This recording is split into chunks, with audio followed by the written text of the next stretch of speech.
He teaching all his to go home. So they can all be in the streets and be stronger. I'm leading all mine to prison. Could've went home. When mine get to prison, nigga, we come to find out, nigga, well, we thought, we knew if you had a 20-year sentence and you done 5 years, we thought we was going and all that, we gonna come right up on the road. Because back then you did 1/4 of your time. Because we was children who committed murders, when they went to prison, they done longer sentences than the adults who committed murders. The criminal justice system says the younger you are when you start committing signs, that is a clear sign that you're going to become a career criminal. So the objective of the criminal justice system and the court system is to lock you up during what they call your prime crime years. It used to be age 15 and 25. During our time, they dropped it 12 to 40. Now it's 10 to life. So now if a 10-year-old do something, nigga, they gonna try to put him away forever. So niggas who had done 5 years, went back to court at 18, they was transferred into the adult prison system. With a 20-year sentence, they went and did 15 more years. Niggas who had 40 years, they did 4 years in the juvenile system, went on to do 22 more years. Niggas who had 30 years, did 5 years, went on to do 28 years. So we say, man, but I was fortunate not to do that. I had 12 years. I did a 4 on a 12. When I went back to court for my transfer hearing, I got to look at some white people who we had killed their family member. And they looked at me and said, man, we forgive that kid. As a matter of fact, we forgive all of you guys. How'd that make you feel? I couldn't understand it. I just know at 18 years old, I just know if they would have released me at that time, I would have got out and committed another murder. Because of the cripping? Yeah, I couldn't wait to gangbang. I had been processing and programming and fantasizing and idolizing nigga by coming back to Fort Worth, nigga, killing Bloods and killing Hoover niggas and putting in work, nigga. I'm talking about, nigga, I've been around other young killers. We've been playing in my niggas coming out of Houston. Now just think, we really a little mini mafia, nigga. Niggas from all over the state of Texas. And we all breeding in this breeding ground, nigga. And we got an army. We had an army, nigga, and we like the movie The Mexican Mafia. When they was in Juvi and then all of them went to the prison system, that's how the Mexican Mafia started. It really started in the juvenile system. Tookie and all of them started in the juvenile system. Raymond Washington was the only one who went to prison. And when he went to prison, they tried to kill him. Tookie and them all formed in the juvenile system.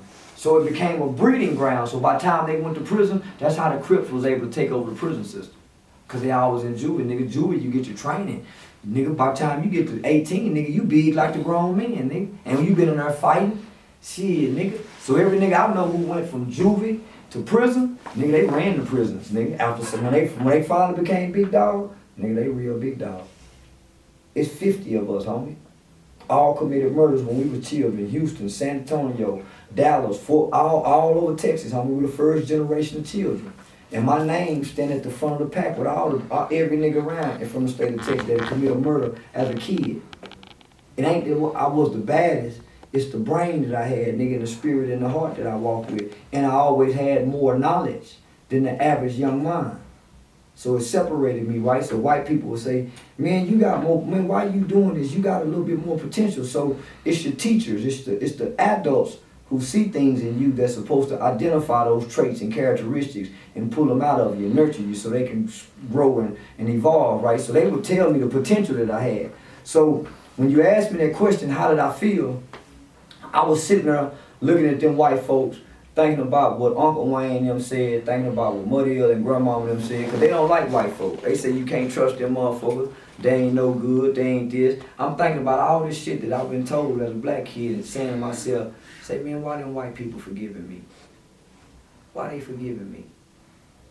And so, you done been taught not to trust white people. Now here it is, we done killed this white man, nigga, laughed at him, we laughed, going to trial, didn't show no remorse. Now here it is, 4 years later, man, these people standing here and wrote a letter, man, with all this love and compassion for a nigga. And we done killed their family member. So as a kid, you can't process that shit because you done been taught to hate these motherfuckers. Right? So then on top of that, You got 2 white women who done come back to testify on your behalf just to tell the judge, hey, Your Honor, man, this kid, I know what he looks like on paper, Your Honor. Man, I know he's been all these fights. He's a gang leader. He says he's a Crip for life. I understand. Your Honor, this kid got potential to be somebody. Well, why do you say that, Mrs. Spartan? Well, based on his negative leadership. Now, if he can lead all these guys to do that, he can be such a, I think if we had more time to work with him, I think we can make a difference in his life. So then Mr. Mathis get up there, he a black man. Then Mr. Nelson, and I hated Mr. Nelson. I'm saying, man, why that bitch ass nigga, man, why he putting their jobs on the line for me? So then Mama get up there. Mama get up there, and the judge asked Mama, well, Miss White, are you asking for your son to be released today? So I said, ooh, I'm finna go home. Well, ooh, nigga, I'm finna put in work. And nigga, Mama say no. What? Mama say no. I know that hurt. Man, I think he need to go back. I think he need to go back and what those people that work with him, they've been working with him every day. They know him. They know my child probably better than I know my child now. So I think he should go back. Oh, man, Mama. You probably hated your mama. No, nigga, I don't hate Mama. Man, all the love Mama give me, nigga, I think I hate Mama. Man, Mama could beat you, abuse you. Where I come from, you don't ever hate Mama. Nigga, you hate Daddy you hate anybody but Mama. Shit, nigga, you'll hate yourself, but Mama, where we come from, nigga, you don't ever.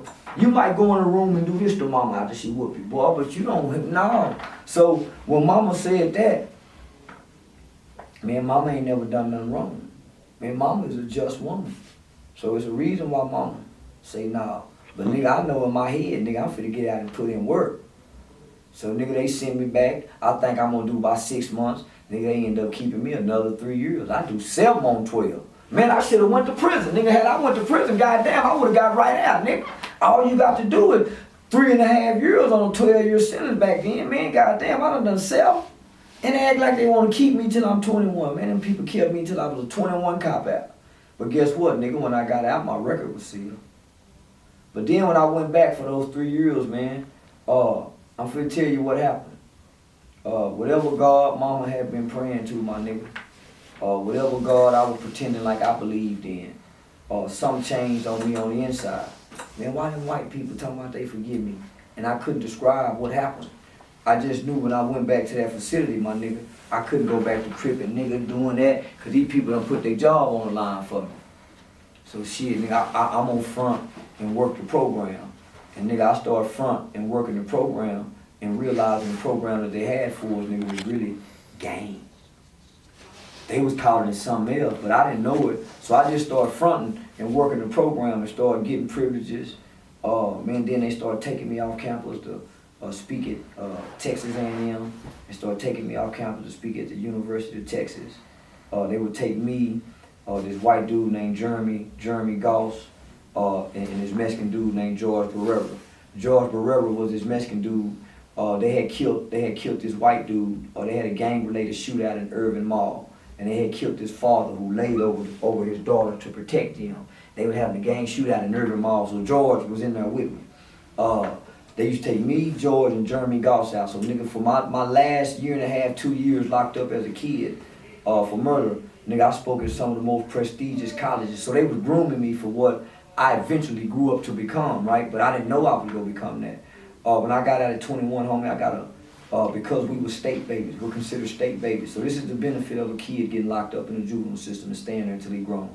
When he get out, he's considered a ward of the state. The Texas Juvenile Justice Department got scholarship money that will pay for your education all the way up to a PhD for free. Do you hear what I'm saying, homie? Mm-hmm. Pay to a PhD up for free. All you got to do is can remember the date she was locked up and go get your paperwork. And that's for anybody in who, the state of Texas. if you were ever in... If you was ever in the TYC, it's retroactive.